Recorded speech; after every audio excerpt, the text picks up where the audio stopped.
दोस्तों, आज हम अपने ज्ञानमाला चैनल पर संस्कार की बात करेंगे। संस्कार किसे कहते हैं और भारतीय सभ्यता एवं संस्कृति के अंदर कितने संस्कार माने जाते हैं, उन संस्कारों की क्या विशेषता है, क्या महत्व है, इनकी चर्चा आज हम करेंगे। दोस्तों, जो संस्कार है, संस्कार वह धार्मिक अनुष्ठान है जो व्यक्ति को योग्य बनाता है, उसके जीवन को सार्थक करता है, गुणों का आधान करता है, दोषों को दूर करता है तथा जो शरीर के साथ साथ आत्मा को भी उन्नत करता है। संस्कार मूलतः 16 माने जाते हैं। अब हम आपको एक एक संस्कार के बारे में बताएंगे। प्रथम संस्कार जो है उसको गर्भाधान संस्कार को माना गया है। माता के गर्भ में शिशु की बीज रूप में प्रतिष्ठा होना ही गर्भाधान संस्कार है। अर्थात जिस कार्य के द्वारा पुरुष स्त्री में वीर्य का स्थापन करता है उसे गर्भाधान कहते हैं। इसके बाद जो दूसरा संस्कार है वह है पुंसवन संस्कार।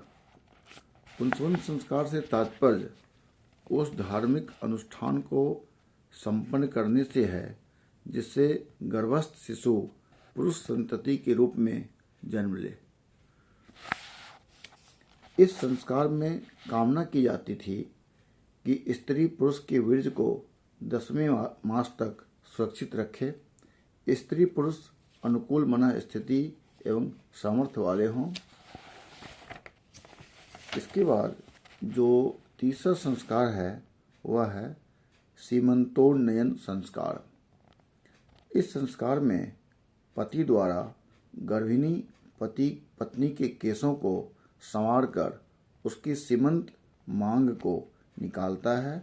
इस संस्कार की परिभाषा इस प्रकार है: सीमंतो यस्मिन् कर्मणि उन्नीयते तत्सीमंतो नयनम।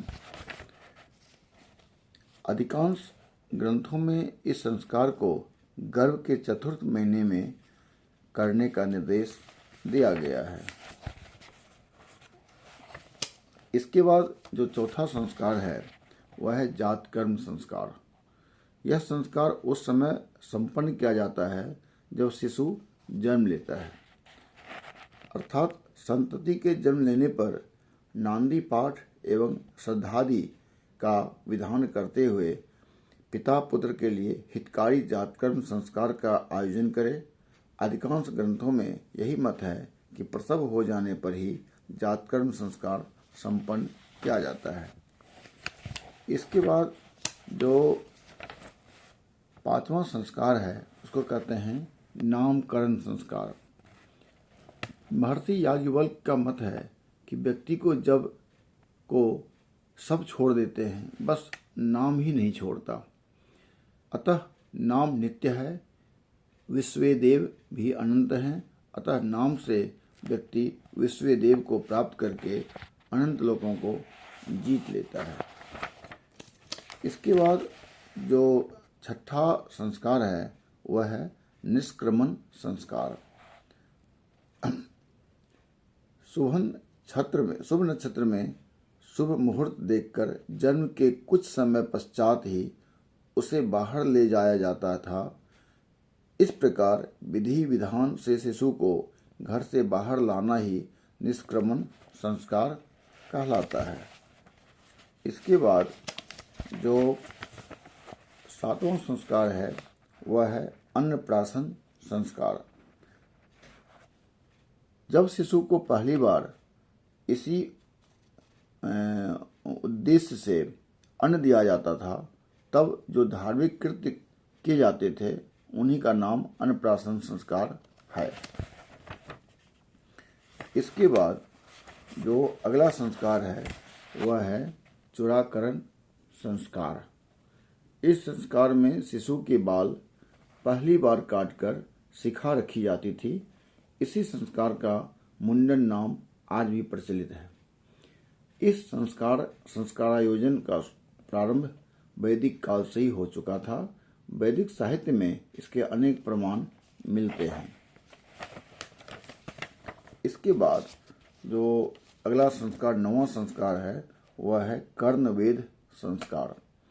इस संस्कार में शिशु के कानों को छेदा जाता था, किंतु इस संस्कार के विषय में वेद, गृह सूत्र एवं स्मृति साहित्य बहुत विस्तृत जानकारी का स्रोत नहीं बन पाते। अथर्ववेद के अधोलिखित मंत्र लोहितेन स्वधितिना मिथुनं कर्णयो कृधि अकर्ता मस्विना लक्ष्मा तदस्तु प्रजा बहु। इसके बाद जो अगला संस्कार है वह है विद्यारंभ संस्कार। इस संस्कार को अक्षरारंभ, अक्षर लेखनारंभ, अक्षर स्वीकरण आदि नामों से भी अभिहित किया जाता है।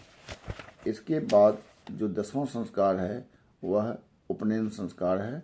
विद्यार्थी बालक को आचार्य द्वारा ब्रह्म विद्या की शिक्षा देने के लिए स्वीकार करने की धार्मिक विधि ही उपनयन संस्कार है। इस संस्कार के पश्चात व्यक्ति का ब्रह्मचर्याश्रम का जीवन प्रारंभ होता था। इस संस्कार का प्रारंभ वैदिक युग में ही हो गया था। इसके प्रमाण वेदों में एवं उपनिषदों में उपलब्ध हो जाते हैं। इसके बाद जो अगला संस्कार है वह है आपको ये 11वां संस्कार है वेदारंभ संस्कार। जब पुरोहित ब्रह्मचारी को वेद पढ़ने का आदेश देते हैं और त्रिरात्रव्रत द्वारा शिष्य की परीक्षा ली जाती है, तब मेधाजनन से संबंधित स्तुतियों के पश्चात ही इस संस्कार का अवसर आता है, क्योंकि हमारी संस्कृति में वेद अपौरुषेय तथा परम पवित्र माने गए हैं। अतएव इनको ग्रहण करने के लिए मन, वाणी एवं शरीर की पवित्रता परम अपेक्षित है, जो उपनयन संस्कार के बाद ही विद्यार्थी में आती है। इतदर्थ विद्यार्थी को ब्रह्मचर्य का पालन करना पड़ता था। इसके बाद जो संस्कार था वह था गोदान संस्कार। इस संस्कार में आचार्य को गोदान दिया जाता था तथा नाई द्वारा क्षौर कर्म करने के पश्चात उसे भी उपहार दिए जाते थे। इसीलिए ही इस संस्कार को गोदान संस्कार अथवा केशांत संस्कार कहा जाता है। इसी का जो गोदान का एक संस्कार और है समावर्तन संस्कार। यहाँ समावर्तन संस्कार के अंदर वेदाभ्यास के पश्चात युवक का घर लौटना, उपनयन संस्कार बालक के गुरुकुल में प्रवेश का संस्कार था और समावर्तन वहाँ से लौटने का संस्कार था। इसके बाद जो संस्कार है वह है विवाह संस्कार, जो कि बहुत ही महत्वपूर्ण संस्कार है। विवाह संस्कार हिंदू संस्कृति में मान्य 16 संस्कारों में सबसे महत्वपूर्ण है। अन्य 15 संस्कार इसी संस्कार पर आधारित है। गृहस्थाश्रम में धर्म, अर्थ, काम, त्रिवर्ग की सिद्धि का साधन भी विवाह संस्कार है। किसी स्त्री को धर्मतः पत्नी बनाने वाला व्यक्ति ही यज्ञादि कार्य करने में समर्थ है। विवाह की इसी आवश्यकता को ध्यान में रखकर ही हमारे वेदों, गृह सूत्रों, स्मृतियों, पुराणों तथा काव्य ग्रंथों में इस संस्कार को मान्यता दी गई है और इसके विषय में विस्तृत जानकारी प्रस्तुत की गई है। इन्हीं ग्रंथों का आधार बनाकर यहाँ पर विवाह संस्कार का परिचय प्रस्तुत किया गया है। इसके बाद जो महत्वपूर्ण संस्कार है वह है वानप्रस्थ संस्कार, जो कि 14वां संस्कार है। वानप्रस्थ आश्रम में प्रवेश करने हेतु जिन धार्मिक विधियों का संपादन किया जाता है उन्हें वानप्रस्थ संस्कार कहते हैं। इस संस्कार से संबंधित प्रार्थनाएं, आदेश एवं यज्ञ आहुतियां वेदों में उपलब्ध हो जाती है। अथर्ववेद के अधोलिखित मंत्रों में गृहस्थ को वानप्रस्थी होने के लिए प्रेरित किया गया है। आनयेतमारभस्व सोकृतांग लोकमपि गच्छतु प्रजानना। इसके बाद जो 15वां संस्कार है वह है संन्यास संस्कार। संन्यास आश्रम में प्रवेश करते समय जिन धार्मिक कृत्यों का संपादन किया जाता है उन्हें ही संन्यास संस्कार कहा जाता है। वैदिक साहित्य में व्यक्ति को संन्यास लेने की प्रेरणा के संबंध में अनेक मंत्र उपलब्ध हो जाते हैं।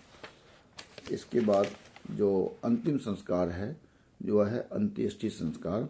भारतीय संस्कृति में इसको मनुष्य का अंतिम संस्कार माना गया है, क्योंकि इसके बाद कोई संस्कार नहीं होता।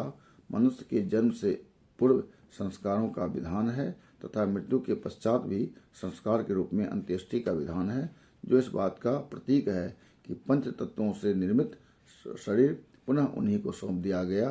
अंत्येष्टि संस्कार का वर्णन वैदिक साहित्य से लेकर पुराण साहित्य तक में है। तो इससे स्पष्ट है कि मुख्य रूप से 16 संस्कार माने गए हैं। 16 संस्कार में जो पहला संस्कार है वह संस्कार आदमी के धरती पे आने से पहले होता है, और जो अंतिम संस्कार है वो मृत्यु के बाद होता है। उसमें भी व्यक्ति के शरीर में प्राण नहीं होता है।